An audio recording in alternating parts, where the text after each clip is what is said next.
Halo teman-teman semua, Assalamualaikum. Pada video kali ini kita akan membahas masalah detik-detik proklamasi gitu ya. Dari kejadian-kejadian yang mengawalinya sampai kemudian pelaksanaan proklamasi. Peristiwa-peristiwa proklamasi ini dilatar belakangi oleh peristiwa-peristiwa sebelumnya yang sangat menentukan gitu. Kemudian juga tindakan-tindakan yang diambil nanti atau keputusan-keputusan yang diambil oleh tokoh-tokoh nasional waktu itu akan sangat menentukan nasib bangsa Indonesia itu ke depannya begitu ya. Maka dari itu, kejadian-kejadian ini menjadi sangat menarik itu untuk dibahas sampai kemudian proklamasi itu bisa diproklamirkan pada 17 Agustus 1945. Peristiwa dimulai dari bom atom di Hiroshima dan Nagasaki begitu ya. Nah, untuk pembahasan masalah bom atom di Hiroshima dan Nagasaki, saya sudah membuat video detailnya. Kawan-kawan bisa melihat di sini. Nah, peristiwa bom atom di Hiroshima dan Nagasaki ini mau tidak mau membuat Jepang akhirnya masuk ke dalam situasi di mana mereka ini sudah, kalau dalam bahasanya orang mau meninggal ini sudah sekarat begitu ya. Udah sekarat, ini Jepang mau kalah gitu. Jadi Jepang sepertinya sudah tidak akan punya pilihan lain, pada akhirnya mereka juga akan menyerah gitu. Nah, keadaan yang seperti itu membuat Jepang ini agak mengkhawatirkan negeri-negeri jajahan gitu. Salah satunya adalah Indonesia. Makanya pada tanggal 9 Agustus ini bersamaan sebenarnya dengan bom yang kedua di Nagasaki begitu, Soekarno dan beberapa temannya seperti Hatta dan Dr. Rajiman Widyodiningrat ini diundang oleh Jenderal Tarauchi ke Saigon ya, tepatnya di Dalat, Vietnam. Nah, undangan ini sebenarnya untuk membicarakan bagaimana nantinya persiapan-persiapan kemerdekaan Indonesia. Soekarno dan kawan-kawannya waktu itu baru ketemu dengan Jenderal Tarauchi itu pada tanggal 12. Di sanalah mereka kemudian membicarakan mengenai bagaimana nasib bangsa Indonesia ke depannya. Dalam pembicaraan itu Jenderal Tarauchi juga mengatakan kepada Soekarno dan teman-temannya bahwa untuk kedepannya, kemerdekaan Indonesia ini akan diserahkan sepenuhnya kepada Panitia Persiapan Kemerdekaan Indonesia. Jadi apapun yang akan dilakukan oleh Panitia Persiapan Kemerdekaan Indonesia itu ya silahkan dilakukan. Waktu itu Jenderal Tarauchi mengatakan begitu. Soekarno sebenarnya dengan Hatta dan Dr. Rajiman Widyodiningrat waktu itu sudah menangkap sinyal bahwa ada apa ini dengan Jenderal Tarauchi gitu ya. Seolah-olah pembicaraan waktu itu memberikan kesan bahwa Jepang ini sudah tidak ada kekuatan lagi gitu. Nah, pada tanggal 14 Agustus ya, Soekarno dan teman-temannya ini kemudian pulang ke Indonesia, dan pada saat itu juga ya, tanggal 14 Agustus itu juga Jepang itu menyerah kepada sekutu. Ketika Soekarno dan teman-temannya ini sampai ke Indonesia, ini sudah disambut oleh golongan-golongan pemuda dan beberapa tokoh-tokoh nasional waktu itu untuk bertanya apa sebenarnya yang terjadi, apa sebenarnya yang diisyaratkan oleh Jepang dengan memanggil Soekarno dan teman-temannya ini. Dan kemudian pada saat itu juga golongan pemuda, salah satunya Syahrir ya. Saya sebenarnya agak kebingungan gitu. Syahrir ini dimasukkan di dalam golongan pemuda. Padahal kalau secara umur itu Syahrir itu sebenarnya hampir seumuran dengan angkatan-angkatan Soekarno, Hatta gitu ya. Karena Syahrir ini juga sudah ada semenjak pergerakan nasional pada Dasawarsa ketiga ya, ketika waktu itu masih melawan Belanda. Tapi Syahrir masuk ke dalam golongan pemuda. Barangkali karena Syahrir itu ngumpulnya atau nongkrongnya itu dengan golongan-golongan pemuda ya, tidak ikut tokoh-tokoh nasional yang lain yang dalam tanda kutip itu berkolaborasi dengan Jepang. Syahrir waktu itu sempat membujuk Soekarno ya, tapi Soekarno waktu itu berpendirian bahwa dia tidak akan memproklamirkan kemerdekaan Indonesia tanpa adanya persetujuan atau musyawarah dari PPKI terlebih dahulu. Soekarno sebagai ketua merasa bertanggung jawab akan hal itu gitu. Jadi tidak bisa dia melangkah sendirian tanpa adanya persetujuan gitu. Nah, karena jawaban Soekarno tidak dianggap memuaskan oleh Syahrir, maka Syahrir itu akhirnya datang kepada Bung Hatta. Syahrir datang kepada Bung Hatta untuk ya juga membujuk untuk melaksanakan proklamasi kemerdekaan. Syahrir waktu itu sempat memaksa Hatta untuk melaksanakan proklamasi atau memproklamirkan kemerdekaan Indonesia bahkan tanpa ada Soekarno. Tapi waktu itu Hatta itu menjawab tegas kepada Syahrir begitu ya. Kamu gila, tidak mungkin kita membuat suatu keputusan atau melakukan sebuah tindakan untuk bangsa Indonesia itu tanpa melibatkan Soekarno. Itu kita tidak akan dapat dukungan nih. Jadi Hatta itu mengatakan begitu kepada Syahrir. Ya, Syahrir akhirnya pulang lagi dengan tangan hampa. Nah, barangkali Syahrir dengan golongan-golongan pemuda waktu itu sempat berdiskusi dan rapat tidak resmi begitu ya, bagaimana cara terus memaksa. Akhirnya pada malam harinya golongan pemuda ini datang ke rumah Soekarno pada sekitar pukul 9 malam lah. Di sana golongan pemuda ini kembali menegaskan bahwa Jepang itu sudah bertekuk lutut, kapan lagi kita mau merdeka, udahlah sekarang gitu. Itu kejadiannya pada tanggal 15 Agustus sih. Nah, sebenarnya Soekarno dengan anggota PPKI ini punya agenda esok hari ya, pada tanggal 16-nya itu untuk melakukan rapat gitu tentang kemerdekaan Indonesia. Di situ kira-kira antara lain seperti Soekarni, kemudian Khairul Saleh ya, Wikana, dan beberapa golongan-golongan pemuda yang lain membujuk Soekarno yang kemudian akhirnya itu terkesan memaksa bahkan menodong gitu. Soekarno tetap pada pendiriannya. Akhirnya Wikana waktu itu tidak tahan gitu dengan jawaban Soekarno yang terus-menerus dianggap takut begitu. Tapi sebenarnya kan Soekarno dengan golongan tua waktu itu kan tidak mau ada pertumpahan darah ya. Kalau kita bisa merdeka tanpa ada pertumpahan darah ya kenapa harus berperang begitu sehingga menimbulkan banyak korban. Nah waktu itu Wikana kemudian mengambil sebilah pisaunya yang ada di pinggangnya gitu ya, kemudian menodongkan kepada Soekarno, berharap bahwa Soekarno itu takut begitu ya. Dengan diancam begitu Soekarno kemudian mau mengikuti apa kemauannya golongan muda. Nah ternyata Soekarno itu tidak takut juga gitu, masih belum berubah pendiriannya. Ditodong pisau bukannya takut gitu, Soekarno malah melompat datang ke depannya Wikana itu dan menyerahkan lehernya gitu. Ini sekarang gorok saya gitu. Kalau kamu memang berani. Kalau dalam bahasa sederhananya itu barangkali kamu itu bocah kapan gitu ya. Saya berjuang untuk kemerdekaan itu sudah lama ya. Kamu kan anak bau kencur gitu. Barangkali begitu kalau bahasa ringannya begitu. Nah akhirnya Wikana melihat Soekarno yang melawan seperti itu malah tertegun gitu ya, tidak jadi diapa-apain itu pisau gitu. Nah akhirnya pulanglah golongan pemuda ini dan mereka merasa ya tidak puas gitu dengan jawaban dari Soekarno. Tapi mereka tidak pulang ke rumah gitu ya, mereka masih berkumpul barangkali di suatu tempat dan membicarakan tentang kemungkinan-kemungkinan yang akan dilakukan gitu.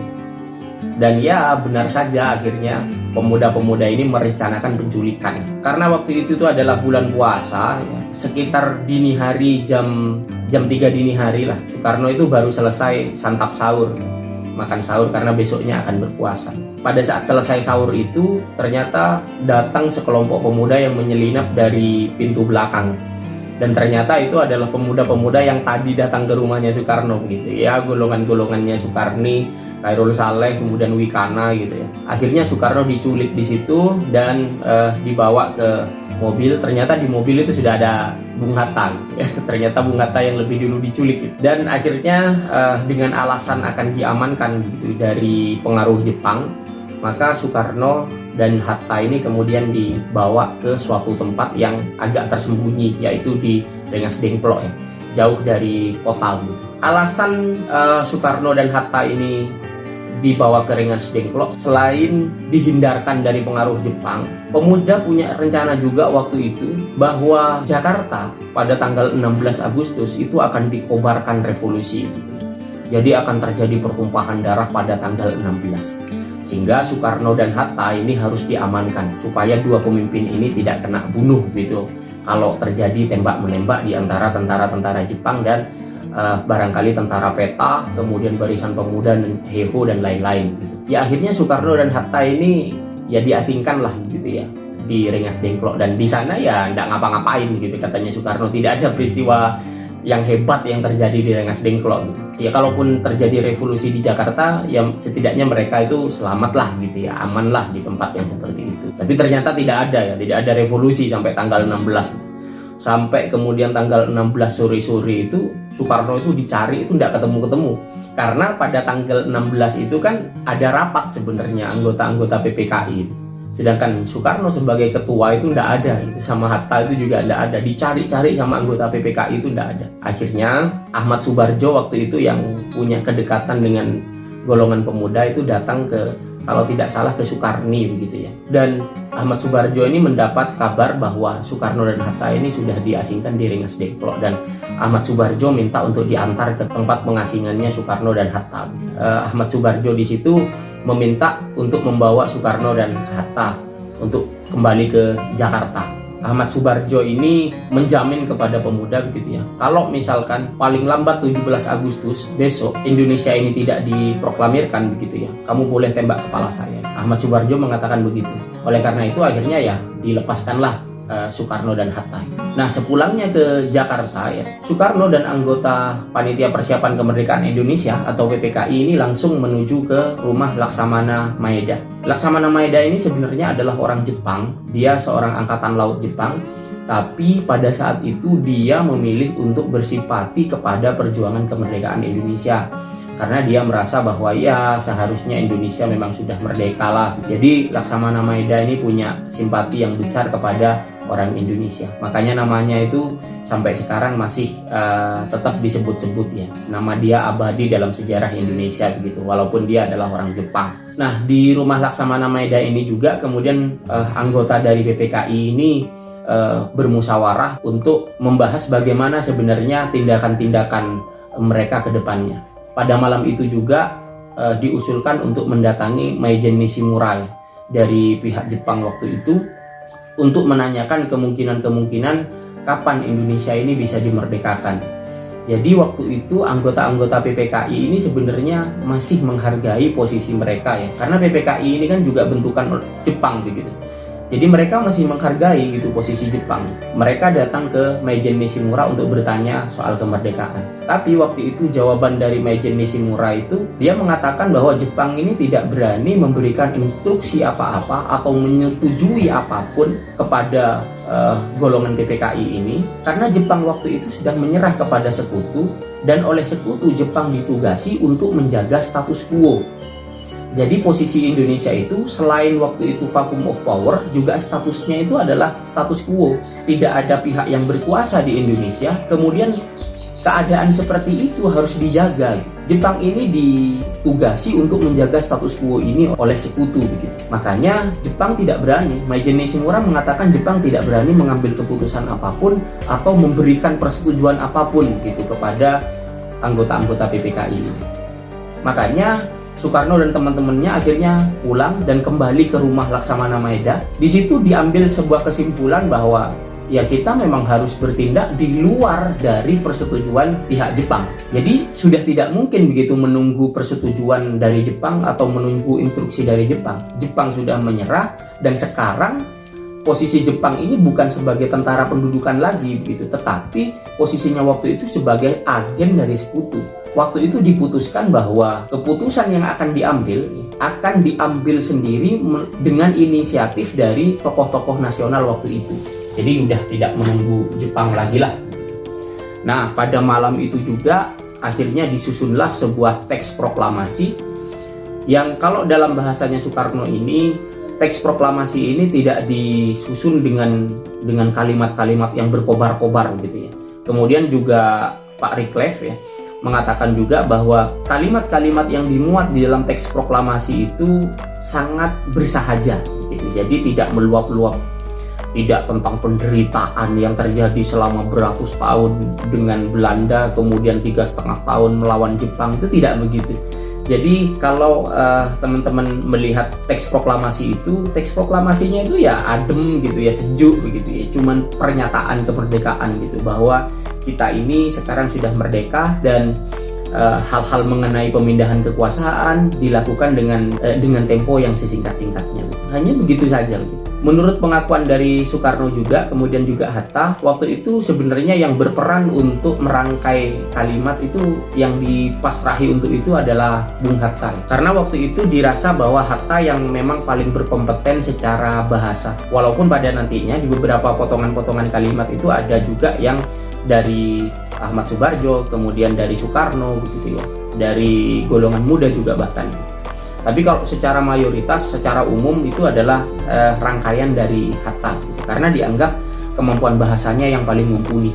Yang menulis waktu itu baru Soekarno gitu. Yang nulis tangan gitu, yang ada coretan-coretan gitu, itu baru Soekarno. Akhirnya jadilah teks proklamasi itu yang digagas di rumah Laksamana Maeda. teks proklamasi itu rencananya akan dibacakan, mulanya perencanaannya itu di lapangan Ikada gitu. Tapi karena tidak akan memungkinkan gitu ya di lapangan Ikada karena banyak tentara Jepang juga di situ, banyak kan petai juga polisi Jepang, maka diputuskan akan dibacakan di rumah Soekarno. Dijadwalkan waktu itu Jumat ya, ini bulan puasa, jam 10 pagi. Nah, bubarlah anggota PPKI waktu itu untuk pulang sebentar lah ke rumah masing-masing gitu. Pada saat pulang ini Soekarno kemudian dilanda sakit gitu ya. Soekarno memang mengidap penyakit yang sudah lama sekali dia idap semenjak masih muda diasingkan gitu ya, ke Flores, ke Bengkulu ya, ke Sumatera gitu. Dan penyakitnya waktu itu adalah penyakit malaria ya. Soekarno bahkan tidak bisa bangun gitu sampai jam 8 atau jam 9, padahal proklamasi akan dilaksanakan jam 10. Nah, menjelang jam 10 ini Soekarno bisa bangun sudah begitu ya, di dalam rumahnya. Di situ sudah banyak berkumpul sekali orang. Hanya satu orang yang ditunggu waktu itu yang tidak datang-datang, yaitu ternyata Bung Hatta ya. Dia ini bukan tidak disiplin ya. Bung Hatta ini dari saking disiplinnya, dia itu akan datang ya sesuai dengan jam undangan. Karena jam undangannya itu adalah jam 10 ya, maka dia datang jam 10 kurang 1 menit gitu. Dia memang tepat waktu gitu ya. Waktu itu sebenarnya jam-jam setengah 10 itu Soekarno didesak untuk melakukan proklamasi tanpa Hatta dah gitu ya. Tidak apa-apa, Hatta ini mungkin tidak datang. Tapi Soekarno tegas waktu itu bilang bahwa saya tidak mungkin memproklamasikan kemerdekaan tanpa adanya Bung Hatta gitu. Soekarno bilang kayak gitu. Akhirnya Hatta itu datang dan jam 10 ya diproklamasikanlah, dibacakanlah teks proklamasi itu dan disusul dengan pidato yang sangat singkat sekali dari Soekarno. Nah, setelah itu disusul dengan pembacaan doa, dan setelah itu baru disusul dengan pengibaran Sang Dwi Warna ya, bendera merah putih, yang waktu itu jadi pengibarnya itu adalah Latif Hadiningrat dan Suhut begitu. Nah, ada fakta yang menarik juga sebenarnya. Teks proklamasi yang ditulis tangan oleh Soekarno itu sempat dibuang begitu oleh Sayuti Melik ya. Ketika kan yang mengetiknya itu adalah Sayuti Melik ya. Setelah dia menyalinnya ya, menyalin teks proklamasi itu, teks yang kertas itu tulisan tangannya Soekarno itu langsung dibuang ke tempat sampah gitu. Waktu itu seorang wartawan bernama BM Diah ini memungut begitu. Loh, kok ada teks proklamasinya ini di sini gitu. Jadi teksnya itu akhirnya dipungut oleh BM Diah dan dia merasa bahwa ini suatu saat akan berguna. Ini ternyata benar ya, menjadi bukti sejarah begitu. Bayangkan kalau itu tidak dipungut ya, dia ada di tempat sampah dan sudah hilang entah kemana gitu. Tapi ternyata teks proklamasi yang ditulis oleh Soekarno itu diselamatkan gitu. Dan sampai sekarang bisa kita lihat begitu ya, walaupun melalui digital. Setelah pembacaan proklamasi itu, Adam Malik akhirnya mengambil salinan teks proklamasi dan kemudian salinan teks proklamasi ini kemudian diperbanyak lagi ya, untuk disebarkan waktu itu. Penyebarannya itu ya bermacam-macam ya, ada yang lewat radio, kemudian surat kabar begitu. Waktu itu tuh belum ada media sosial seperti sekarang ya, jadi tidak viral gitu loh. Ini sebenarnya peristiwa kemerdekaan kan, tapi tidak viral gitu loh. Ya tidak ada waktu itu peserta yang hadir di rumah Soekarno waktu itu yang memvideo gitu ya. Kemudian juga Soekarno tidak ngevlog itu kayaknya itu. Jadi ya penyebarannya itu sangat lambat sekali, lewat radio kemudian surat kabar. Salah satu surat kabar yang menyiarkan kemerdekaan waktu itu adalah Cahaya di Bandung. Kemudian surat kabar yang selanjutnya itu di Surabaya ya, Suara Asia waktu itu. Yang dua-duanya ini kemudian ditutup oleh Jepang gitu, karena menyiarkan soal proklamasi dan menyerahnya Jepang gitu. Karena waktu itu sebenarnya berita proklamasi dan berita menyerahnya Jepang itu tidak boleh disebarluaskan. Jadi menyiarkan itu ya sama saja dengan menentang Jepang. Makanya dua surat kabar itu akhirnya ditutup oleh Jepang.